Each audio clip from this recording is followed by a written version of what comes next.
പത്തനംതിട്ട വള്ളിക്കോട് വീടും കാറും തല്ലിത്തകർത്ത സംഭവത്തിലെ പ്രതികൾ മുങ്ങി. TDUP സ്കൂളിന് സമീപം ബിജുവിന്റെ വീടിന് നേരെ ശനിയാഴ്ച രാത്രിയാണ് ഈ ആക്രമണമുണ്ടായത്.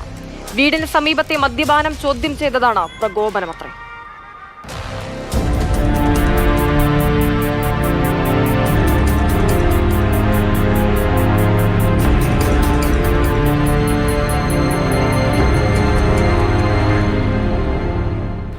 ജനൽപ്പാളികൾ അടിച്ചുടച്ചു, ചെടിച്ചട്ടികൾ വലിച്ചെറിഞ്ഞു, കാറിന്റെ പിൻവശത്തെ ഗ്ലാസ് തല്ലി തകർത്തു.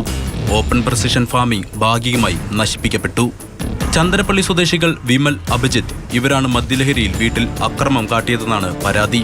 രാത്രി ബിജുവിന്റെ വീടിന് സമീപമിരുന്ന് വിമൽ, അഭിജിത്ത് എന്നിവർ മദ്യപിക്കുകയും ബഹളം വെക്കുകയും ചെയ്തു. ബിജു ഇത് ചോദ്യം ചെയ്തു.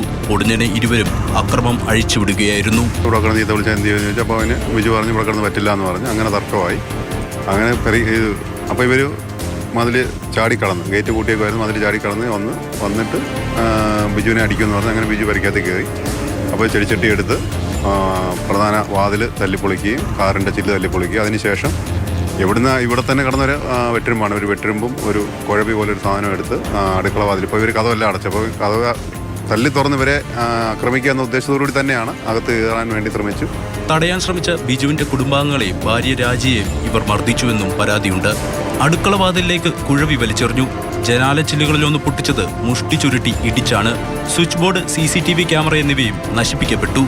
ഞങ്ങൾ വരുമ്പം ഒരാളെ ഗേറ്റ് ചാടി കടന്ന് ആ ഡോറിനിട്ട് തൊഴിക്കുന്നു. ആ ഡോറിനിട്ട് തൊഴിച്ചതിന് ശേഷം കറങ്ങി വന്നിട്ട് അവിടുന്ന് ആ കുഴവി എടുത്തിട്ട് അവിടുത്തെ ഗേറ്റിൽ പിന്നെ അവലിനെ എടുത്ത് എറിയുന്നു. അത് കഴിഞ്ഞ് തിരിച്ചിറങ്ങുന്നു. പിന്നെയും ഗേറ്റ് ചാടി കയറി വരുന്നു. ചെടിച്ചട്ടി എന്നാൽ ഇതേ ഉള്ളൂ ഇനി പൊട്ടിക്കാൻ വെച്ച് ചെടിച്ചട്ടി എടുത്ത് കാറിന്റെ ചില്ലടിച്ച് പൊട്ടിക്കുന്നു.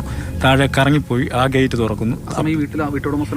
വീട്ടുടമസ്ഥനൊക്കെ അവർ അകത്ത് പേടിച്ച് അകത്ത് കയറിയിരിക്കുകയാണ്. പോലീസ് വരുന്നത് മനസ്സിലാക്കി അക്രമികൾ മതില് ചാടി കടന്ന് ഓടി രക്ഷപ്പെട്ടു. സംഭവശേഷം ഏറെ ഭീതിയോടെയാണ് കുടുംബാംഗങ്ങൾ ഇവിടെ കഴിഞ്ഞത്. ഇവരെയും കൊണ്ട് ഒരു തരത്തിലും പറ്റാത്തൊരവസ്ഥയായി വന്നേക്കും. നമ്മൾ അവരോട് വേറൊന്നും പറഞ്ഞില്ല. ഇവിടെ ഇരുന്ന് വെള്ളം അടിക്കരുതെന്ന് മാത്രമേ നമ്മൾ അവരോട് പറഞ്ഞിട്ടുള്ളൂ. അതിനാണ് ഇത്രയും അക്രമം എല്ലാം കാണിച്ചത്.